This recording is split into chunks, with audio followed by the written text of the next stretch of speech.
Hi nerds, welcome to the podcast. If you check below in the description, you can find all of the links to our social media, the blog, and of course NerdNest itself. This week I have two special guests, and they'll introduce themselves, but they are subject matter experts in Lord of the Rings, so get excited. I'm going to have to go and stop you there, Rain, because we're Tolkien experts. Ooh. Lord of the Rings is just a very niche part of the storyline, so... One of the most underrated parts of the story. Right. Yeah. Well, forgive me, I'm sorry. Right. So I'm James McShane, and I've been reading Tolkien for years, and... I'm David. I've been reading it for a Also couple fewer years. Well, thanks. So where do you guys want to start us off? That's a good question. It's all me. So we just kind of came with a few ideas in mind. We could talk about kind of like how Tolkien was influenced and how he kind of influenced modern culture and modern fantasy, which I thought was a pretty good direction to go in. Yeah, So. I think that sounds good. Yeah, okay. Start at the beginning? Start at the beginning? Right, okay, so as everyone know, well, not everyone would know, I guess. Tolkien. You will soon. I'm about to tell you. So Tolkien was a linguist, and that's where he got the idea for doing these different things, is he started with a language, and he built stories off of them, and that's kind of how we have the universe as it is today. I think that's kind of where he got started. Mm-hmm. He was also really into like legends. Like it's neat if you read Tolkien, you get a lot of ancient Greek, a lot of Norse, a lot of Swedish, Celtic. Pretty much everybody in Europe gets quoted at some point. Kind of thrown together. Yeah, just a mishmash, like a big melting pot. Just a hodgepodge of mythos. Yeah, just ancient nonsense that nobody really even knows. Well, like a lot of the names, even he just took straight from like Gandalf is supposed to be very similar to like Odin is like the wanderer, the wandering sage, and looking for hospitality. Yeah, something like that. Yeah. Yeah, and a lot of them are actually sprung right out of the text. Like Gandalf is from the Poetic Edda, just all these Norse compilations of stories from like the 13th century. So there's Gimli, I know was one of the elves in that. Oh, that's interesting. Yeah, and then all the Rohan names. Really? So Éowyn and Éomer, Theoden, all the blonde ones. Yeah.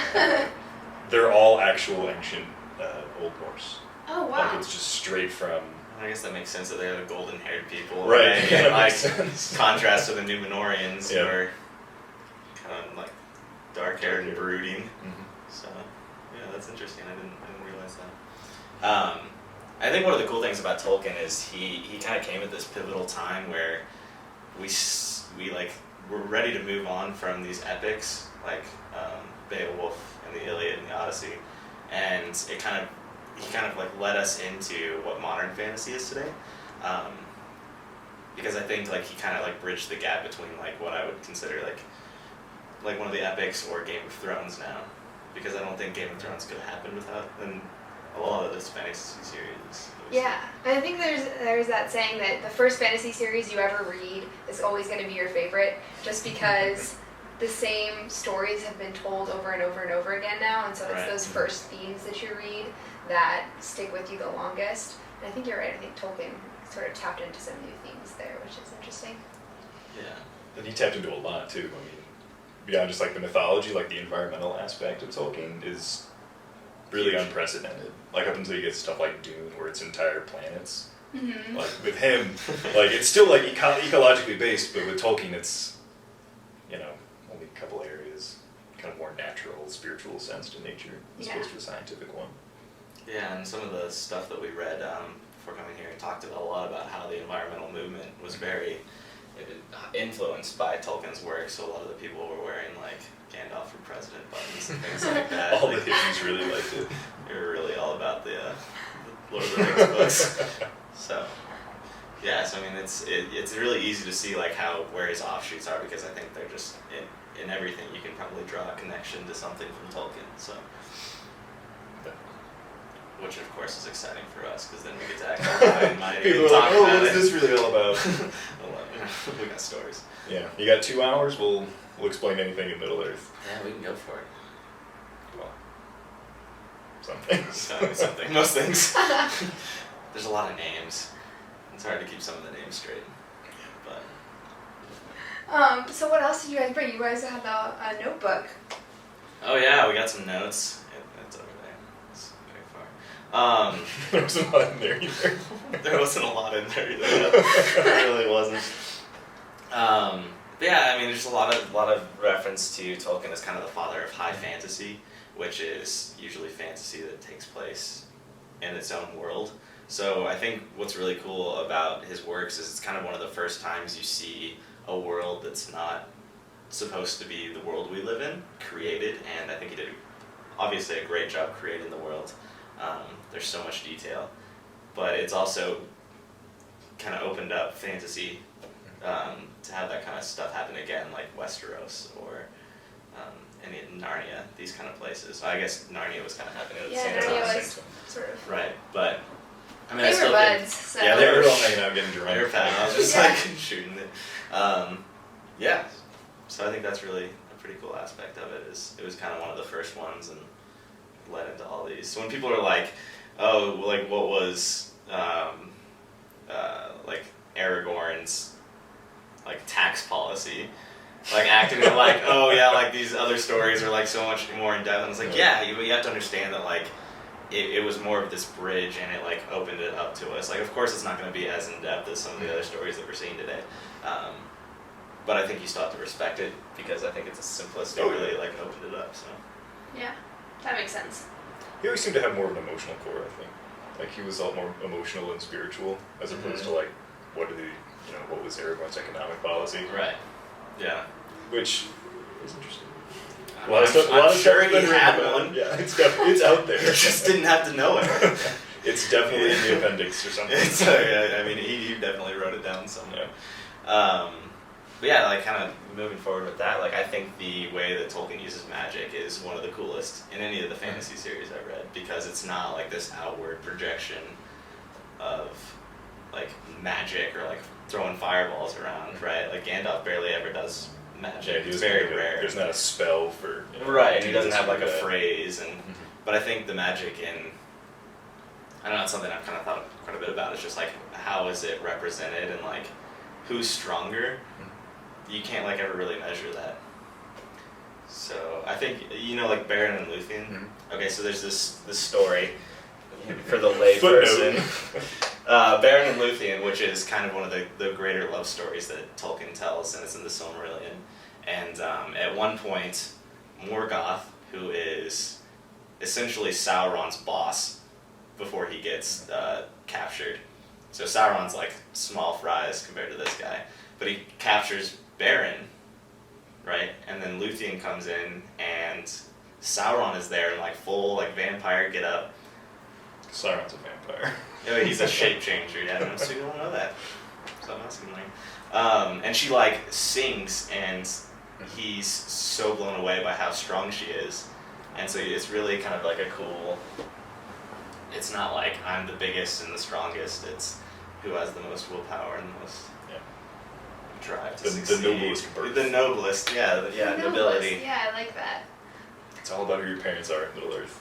Right.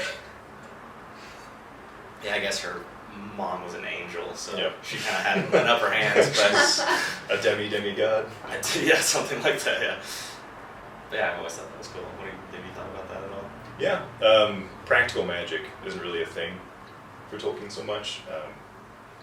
Like there are instances where like Gandalf has to put a locking spell on the door in Moria, but other than that, it's just like yeah, and he like throws It's like the a- fire yeah. cone, or the pine cones. He turns on fire in the Hobbit, and like but it like always drains him and like I thought it was interesting that like whenever Gandalf uses magic, it leaves a trace. mhm. Like he doesn't want to do it because then you'll be found. Yeah. Because other magical beings are kind of on the same level as you. wavelength, and Yeah. they can like sense it. Yeah, it's pretty neat.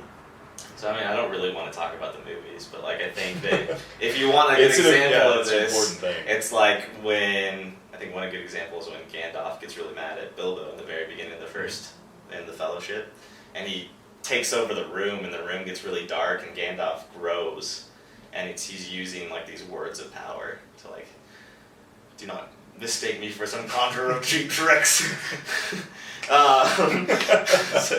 I think that's a good example of it. Or, and then there's the one in The Hobbit, but those movies were, Yeah. Glad I watched them. But... I mean, yeah, I saw them. No, I know that you guys were talking about, well, you particularly, James, were talking about sort of the way that Tolkien treats some of his female characters. So I was wondering if you had thought any more about that. Yeah, I mean, one of the biggest complaints for Tolkien's work is that there aren't a lot of strong female characters, and it's something that is recognizable. Like, it doesn't pass the bucktail test or anything like that, these movies. But at the same time, like, once again, I think you have to look back and see, like, this was kind of like the archetype that led to modern fantasy. So when you have, like, the three female characters, they were described as, like, so there's Galadriel, and then there's Arwen, and then there's Éowyn. Like, those are the three big ones, right?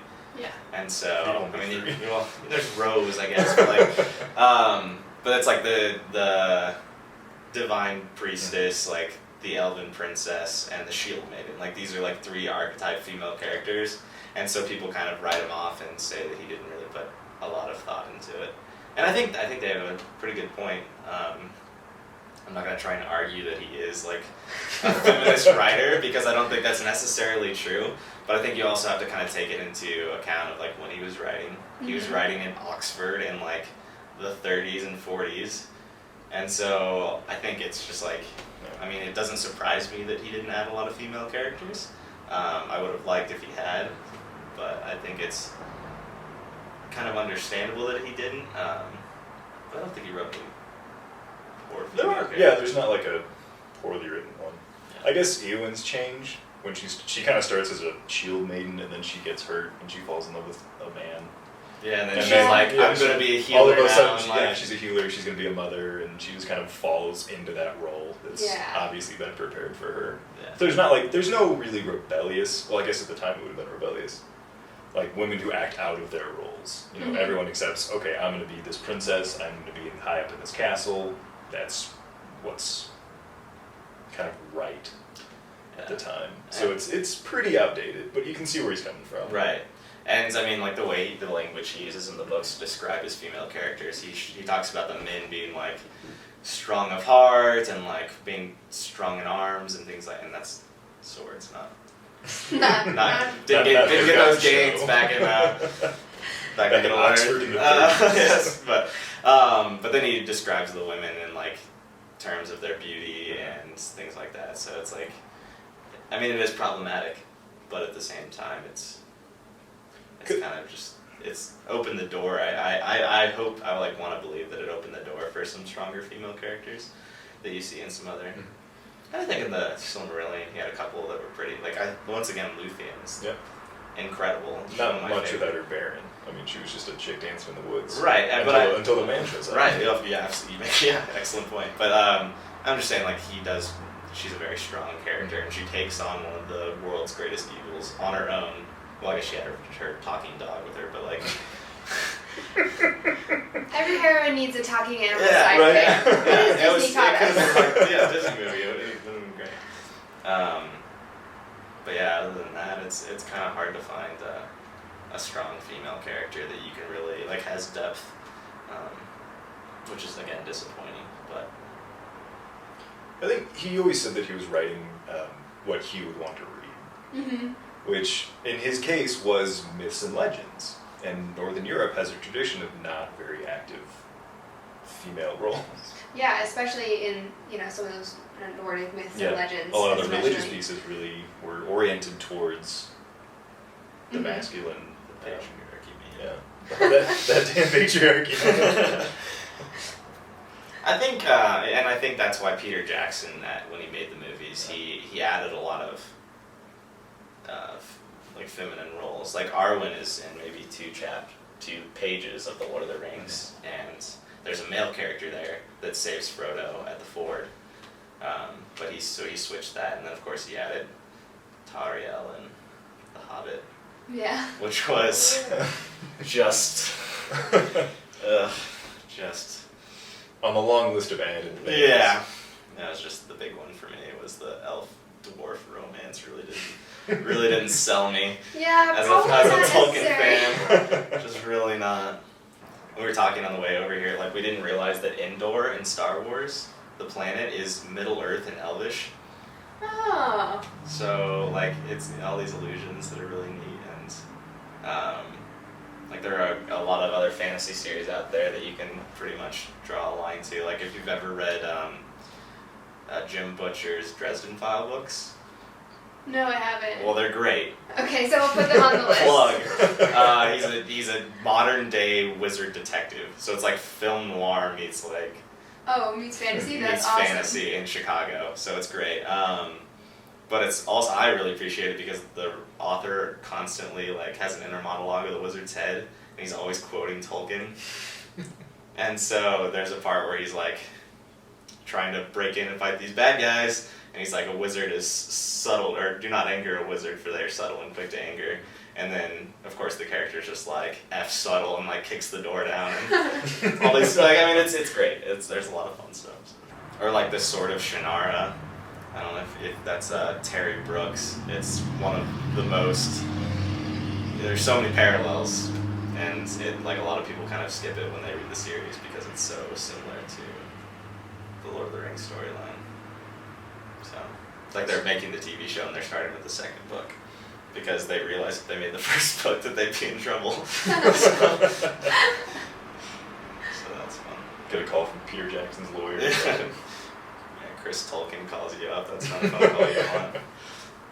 Well, actually, I mean, in the Hobbit movie, speaking of like the magic, going back to that a little bit, I think the part I honestly appreciated the most as a fan was this made-up scene when Galadriel essentially shouts down Sauron's like wraith, and it's just, to me, like it's one of those scenes where you see that like magic that he has, where it's just like force of will.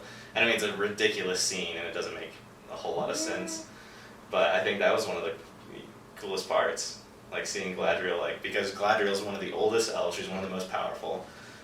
She's got one of the 3 rings at this point.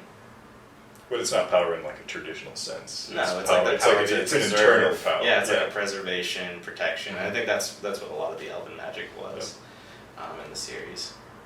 And that's why the 3 Elven realms that they talk about are all pretty pristine, like Rivendell, because Elrond has one of the rings, and then there's Lothlorien, which is Galadriel, and then Sudin the Shipwright, which is way in the west, but Gandalf has his ring, so you never see that, but I'm sure it's just as nice. It's got nice stuff. I'm sure it's lovely. Just real pretty. But yeah, all of their power is into like protecting and preserving nature and skill and craft and things like that. That's what the rings are kind of for. Like that's their specialty. Right. Yeah. That's why the Ring of Power is so unbelievable to them. Like they never even really thought that something like this could happen, because the idea of like dominating like that never really crosses their mind until they're, Celebrimbor's making the rings. He's like, wait a second. Oh shoot! Oh, stop, guys! Give those back. Wait, this is kind of dangerous. Celebrimbor's cool. Did you ever play Shadow of Mordor? It's the newest game that just came out from the Lord of the Rings people, and it's about his storyline. Yeah, well, because he's the wraith that the Gondorian Ranger inherits. I know, it's really confusing. Okay. It's confusing, but anyway, it's about Celebrimbor's like spirit remembering his relationship with Sauron, which is pretty neat. So the game's a little silly, but it's also a lot of fun. I would totally play it. One thing that I think we just never want to happen, I'm just going to assume I'm speaking for David here, is we never want a Silmarillion movie. I think that would just be... That'd be hard to put on film. That'd be the worst. It'd be 18 hours long. It'd be really long. It'd be like 600 characters. It wouldn't make any sense. No, God, you're right. No, that'd be horrible. I've heard people talk about doing it like they're doing Game of Thrones in like an episodic weekly basis. But the thing about that is you have one episode about a character and then you never see them again, so it'd be more of a world building thing than it would be which you wouldn't have would a be jump. totally cool. Totally. I mean, I would totally watch it, but I know other people probably would grow weary of it pretty quick. I'd watch it. I'd watch it. I watch it. Preemptive endorsement. Dear HBO. We get some kind of rights for this. Mhm. Baron and Luthien movie might be cool. I know I keep talking about it. Or a tour to Rambar. Tour in Rambar. Would be pretty neat. Yeah. Could see another dragon. I do like dragons. Next month would be a little bitch. Glaurung? Glaurung the Gold, yeah. It's a good name. Yeah. It is a good name. So Tolkien, What are you talking about? oh, you know what we should talk about theory-wise? Yeah. Who is Okay. Tom Bombadil? Oh, I love this one. It's a good one. Okay, you go first. No, I want to hear your thoughts. Who is Tom Bombadil? Tom Okay, Bombadil. do you want me There's to a th- whole chapter in the book that doesn't make any sense. He's this goofy little guy who comes out of the woods and sings to trees, which is He totally hits Old Man Willow with a stick. Yeah, The hobbits pop right out. they have a couple of goofy little adventures, and then they go to his house and they have dinner and whatever. They meet his hot wife, and then they leave and they get trapped in like this tomb, and then he shows up and sings a song and busts them out. Spoiler Oh, alert. yeah, like 3 of them are dead, though. Yeah. Like Sam, Merry, and Pippin all die. But everyone's got these theories that this goofy little guy with the funny hat is like God, like he's like this angelic Yeah. being or some like personification of the natural world. But he's just a goofy dude who sings all the time. Some people actually think that he is Tolkien writing himself into the books. Which I think would just, I don't That know would if I be buy it, but like if Tolkien was going to write himself into the books, that's absolutely how he would do it. Like an old dude living in the woods singing songs. That's what I think anyway. That makes sense. But yeah, no, I think it's more likely that no one will ever really know who Tom Bombadil is. He does seem like he's a good beginning of the adventure. Like we Yeah. had the call to adventure. We're Yeah, we're it's crossing a the little first bit of threat. mystery. He's the first The threshold. first threat, too. Not Yeah. him, but like they face The the, old biggest, force, yeah, yeah. the old force. It kind of gets real, and then Yeah. gotta help him out because Gandalf isn't there. Gandalf is hanging out in Northank.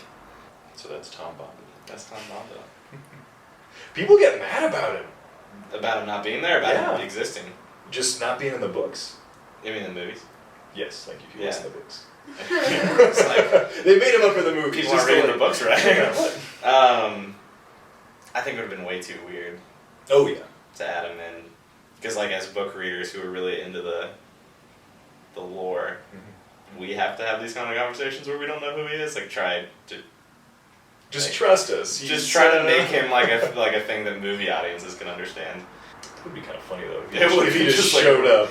Kind of like Radagast in the Hollywood movie, Exactly, where he like, just pops out with what are rabbits you doing and here? hamsters and shit coming out of his house. Like, I don't. So you should know Tolkien by now. Yeah, And thank you so much for coming on. absolutely. I had a great time. Thanks for having us. Always a pleasure. Yeah, well, Thanks, Rain. I don't know anymore. Tolkien. token jokes. Go anymore like thanks for having us. I May just kept going. star- Pleasure is mine. Glad to be here. What is it that I'll say? It's gonna be the nerdiest part. Like, may a star shine on the hour of our meeting. Oh, if you can do it in Elvish. Lumen Umentiovo. David Lincoln, everybody. Couldn't remember the little book part of the But I beginning, remember but the you Elvish remember bit. the Elvish. Yeah. That's fair. All that is gold does not glitter. Not all who wander are lost. The old that is strong does not wither. Deep roots are not reached by the frost. From the flame a shadow shall be woken, or from the fire a shadow shall be woken. A light from the shadow shall spring. Reforged be the blade that was broken. The crowns again shall be king. Way to go, Bilbo. It's just- That Elvish was Top pretty notch. tight. that was great. No, that's not.